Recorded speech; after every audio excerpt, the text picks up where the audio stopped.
What happens when a Las Vegas Reformed Jewish rabbi and a Las Vegas Presbyterian pastor have a conversation as friends? They discover that no matter where you live or what you believe, faith matters. In this episode of Faith Matters, Rabbi Sanford Akselrad from congregation near Tamid and Reverend Adrian Dahl from Green Valley Presbyterian Church talk about how to allow God to reach out to you when experiencing illness and despair. And when you're sick, you shouldn't concentrate on why me, but to be open to unexpected blessings when searching for meaning in your suffering.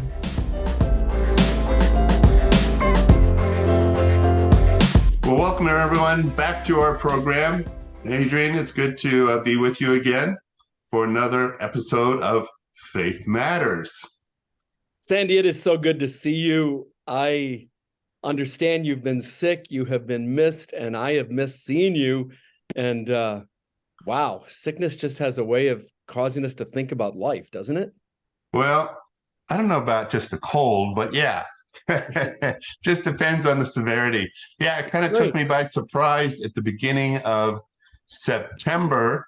I had been officiating at a bar mitzvah, and then later in the day I was not feeling well, and by the end of the day I was in urgent care. They gave me a misdiagnosis, and by Tuesday I was in ER, which kind of led to a cascading effect. Missed the entire Jewish high holiday. So special shout out to my cantor, Jessica Hutchings, who really had to pick up everything at the last minute. And thankfully, yeah, those of you who have listened to this podcast, I'm back in action. So I really appreciate everybody's prayers, and like I said, especially the church. I might add more prayers from the church. I'm not sure. Well, it's not a competition, but I really appreciate it. It's almost like you assume this resident rabbi staff. Oh, yeah. I don't know about that. Because every week, I got a lot of cards and prayers. Listen, when you're sick in the hospital, they're asking, how is our rabbi? It's funny when you visit them in the hospital and, they're not that religious, but, the rabbi's there and I'm in the hospital. Come on in. I'll take a prayer. Or sometimes they're visited by a priest and they're Jewish. And some people are, oh, no, I'm Jewish, can't have a priest. But they go, you know what? Won't hurt. I'll take all the religions I can get. I'll take all the prayers. Muslim, Jewish, Christian. So that's the power of prayer and vulnerability. I think if I could just ask a couple of questions and not to compare illnesses. I'm not even asking you to tell us about your illness. Yeah, it's not a competition here. Yeah, that's right. That's right. But I remember being in the hospital after surgery, and it was an interesting time of reflection in my life. There's, of course, the question of why me? And there's also, when you have a friend such as you are to so many of us, the question of what do we do? How do we express our concern? How do we express our love? How do we show, care? And I would imagine you had a lot of time for reflection on some of those topics. Yeah. So what was the first part? The why me? The first part is, I think, I was so ill and I had lost the ability to use my left leg that there was that cry out to God in 2016, why me? Like, what have I done to deserve this? And of course, that's the very self-centered, selfish part of Adrian. I think, again, and some of that depends upon, the severity of the illness that people might view illness as a punishment. Because when you look at why me, in the religious sense, it's different than, well, why me? Well, the scientific answer is ABC. Oh, you got cancer. Everyone says, did you smoke? And they're looking for some kind of scientific thing. But, the spiritual part of someone is, well, why me? Tons of people smoke. Or why me? Why did I get this disease? And so it goes beyond the scientific. It goes to sometimes what did I do to deserve this? And I often think that it goes all the way back to the Bible. When you look at the notion of God in the Bible, it's kind of a reward and punishing God. You do what I say you should do, you will be rewarded. And if you don't, you're going to be punished. And in our branch of Judaism, which is Reform, we actually rejected the notion of reward and punishment because there's always things that we have done that we could be punished for, and there's always things that we have done that we could be rewarded. And you can see people who are really nasty who go through life without punishment, and people are really good who get punished. So how do I view it? I view it really as an opportunity to reach out to God and to create that space for God to reach out to us. And if we view it as the why me because I'm being punished, and again, not the scientific answer of, well, you need to reduce your cholesterol, you need to, get your A1C down, all those kinds of things. Have you been talking to my doctor? Yeah, no, maybe. Right. If you view it as punishment, I think people create a barrier between them and God. Because if you view it as punishment, now you're saying, I'm angry at you, God, and now you don't create that space to allow God to reach to you. So that's kind of my view of that first part. I don't know, how do you approach it? Well, one of the things that I would share that I learned, and that you didn't know me at the time, but it was really a painful season in my life. We didn't know what would happen to my health. And, people talk about their fear that they're angry with God. I was one of those. I was angry, but I was even afraid to articulate that pain. And I remember a very wise pastor saying to me, God already knows you're mad, so you might as well at least express that.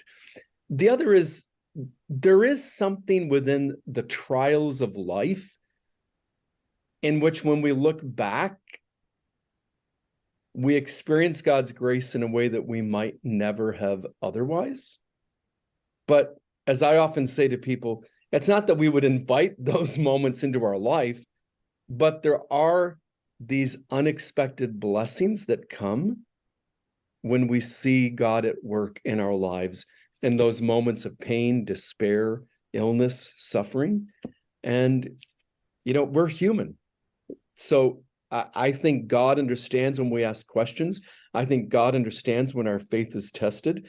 And yet I do think those moments for me have been opportunities for me to see God in a new way.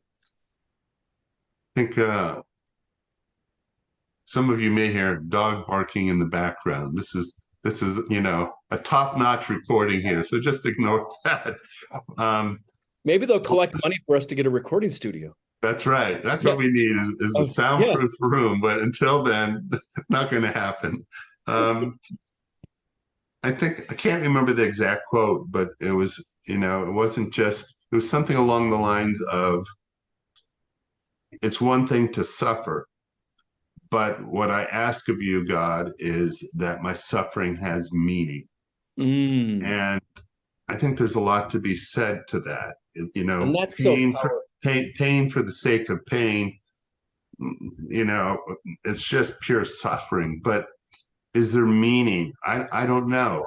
And that meaning could be on many different levels, right? It could be many different levels in terms of how it shapes our character, how it makes us more empathetic, how it encourages us to be more reflective as human beings.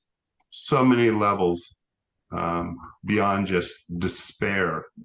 And illness does remind us, as you say, of our vulnerability, of our humanity.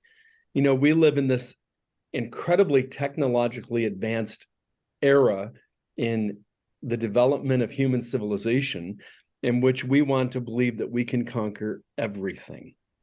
And yet sometimes we are faced with our mortality, our vulnerability, our humanity, and those can be spiritually cleansing, spiritually renewing moments if we find ourselves being drawn closer to God. And sometimes, and I'm only speaking for me, that I've seen God in a way that maybe I wasn't open to seeing God at work in my life before. Yeah. You know, in our work as pastors or chaplains, you know, we go into the hospital. One of the first things I do is sometimes I'll casually say I happen to be, you know, by and wanted to visit you. And that really is my subtle way of saying, hey, I'm not a priest. This is not, you know, your last rites. They may not know that, but oftentimes people associate a visit by the chaplain as, oh my God, I'm really, really sick. And so I want to kind of dispel that.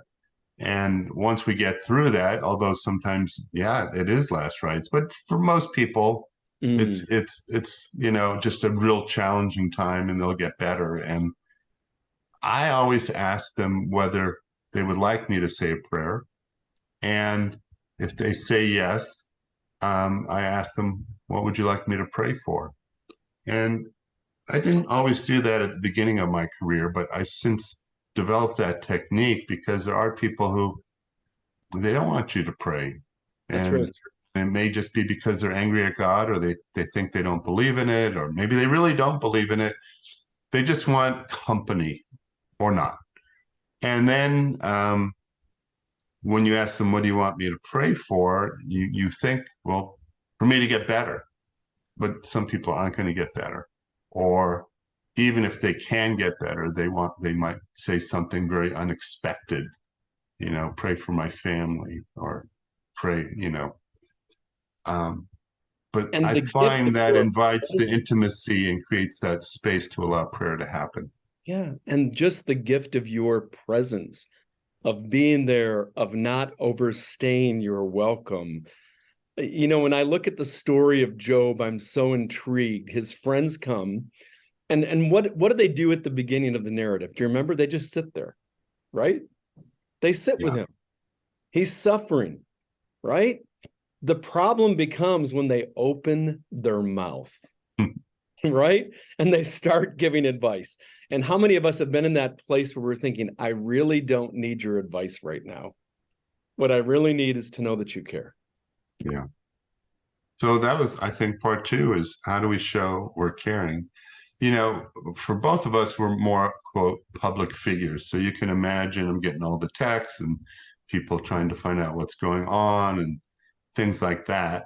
And really, it's not that I wanted to be left alone. I just needed space to heal. And sometimes when you're in the hospital and people visit you, you almost feel like you're the host, and therefore you need to entertain people. And I didn't want to be in that position. I didn't want to have to be welcoming. I just wanted to feel what I was feeling, and give me that morphine, okay? And it didn't make much sense. So my wife was kind of the keeper of the door, and just said no visitors, you know? So I understand that. Although I did want to do something, and that's just, I think we as humans have a need to want to do something, and I found out the secret. So if ever I told you to pray for me to win the lotto. Come on. No, Cantor Jessica told me, you get Thai soup. He will let you in the door. I do like Thai soup. That is true. I said, next time he's going to tell me the name of the restaurant. And I said, to celebrate, when he's better, we're going to go to a Thai restaurant. There you go. There you go. Well, even though we say it with a chuckle, the idea is, what is it that Sandy might like, or what is it that might bring a smile to my face? So I think that's part of friendship, and part of bringing comfort to people in their time of need. So truly, I felt your friendship, and I just hope that everyone who's listening to this podcast right now, and that they know how important it is when their loved ones, their friends are sick, that meet them where they're at, because you can feel isolated and alone, and therefore not everyone has this community that's going to reach out to them or send soup or send letters. So when in doubt, express that sense of caring to people, but don't push it on them. It's not about you. It's about meeting them where they are. And when you do that, I think you will add to their healing. Judaism teaches that a visit to someone takes away 1/60th of their pain. And then the next rabbi, with a bit of humor, said, then 60 of us should run over there. so they said, no, but the rabbis had a little bit of a sense of humor even in the medieval period. But the idea is, when you do a proper visit, you take away someone's pain. And but let's not overdo it either. We affirm in Christianity comes to us from the Apostle Paul. And in his letter to the early Christians in Galatia, he writes, bear one another's burdens, and in this way you will fulfill the law. But a sense of be there, be present, walk with one another in their pain, right? Which goes back to love the Lord your God, love your neighbor as yourself, right? Those Correct. two things. Well, everyone, thanks for joining us on this podcast. And thank you all for your good wishes. And hopefully, because we're all human, we learn a little bit more about how being human can make the world a little bit loving as we care for those we care about. And go take someone some soup this week. That's right. Chicken soup. Yes. Jewish penicillin. Thanks for listening, everyone, to Faith Matters. It's a show we hope that will delve into matters of the faith from more than one perspective, more than one religious tradition. And if you learn a little something, we hope it is that faith matters to us, and we hope that matters of faith matter to you too. Shalom, and thank you for tuning in. Shalom.